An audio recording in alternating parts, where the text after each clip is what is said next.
Yes, I can confirm that messages come from the divine through people. Mm-hmm. And so if you have the ears to hear, then you'll receive the messages. And then God speaks to everyone in different ways. And sometimes it'll be through a mom telling you the same thing over and over. Yeah. And sometimes it'll be through strangers. Yeah. So, yeah. So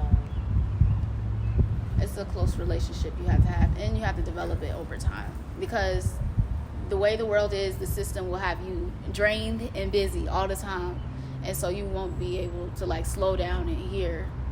But I was listening to, I can't think of her, I don't know her name, but she's an artist, and she was talking about how she goes into nature, and she said that that's the best place to be, because when in nature, everything is doing what it's supposed to do.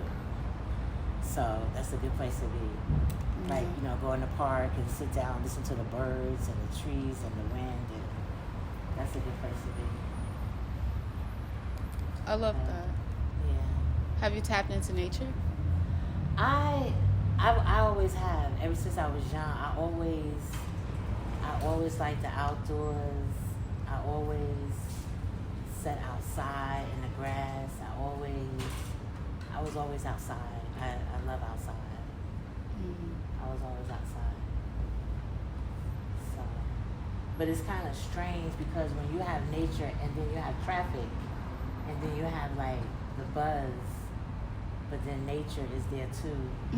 It's like two different things, right? Yeah. That's why I do prefer the country sometimes, but I also enjoy the city life because I meet people. Yeah, I live in the suburbs, but the way they got it set up, it's just the woods and the forest. And I just go out there barefoot, walk around, be out there for 15, 30 minutes, just talking to myself, looking around. Yeah. You look like you like into nature.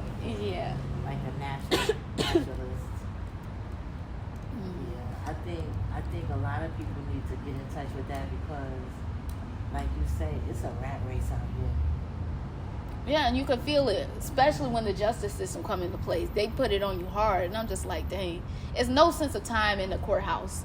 They take away time for a reason. They tell you no phone, and it's no clock on the wall. Why is that? I just started reading the new Jim Crow. I'm not finished yet. Did you read it? No, my dad wrote it. Yeah. Read it, I think. What did you think about it? I just started it, and I'm already afraid to finish it. It's crazy. In the beginning, it's like you know, when you read stuff like that, sometimes it can really make you like oh my God, what's going on? Yeah. See, and that's when, like I said, this stuff weighs on me like hard, because it gets cold and there's no warmth to it. And over time, I just went within and just trusted my heart and just let good deeds follow my life. And so everything else just falls in place, and I don't have to know the system. I just know my heart, and I know the people. And God followed through on that. So yeah, that's why I just be like, okay, the system say, yeah, because things changing and it's man-made.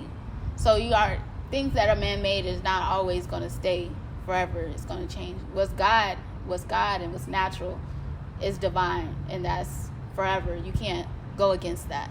That's right. Yeah.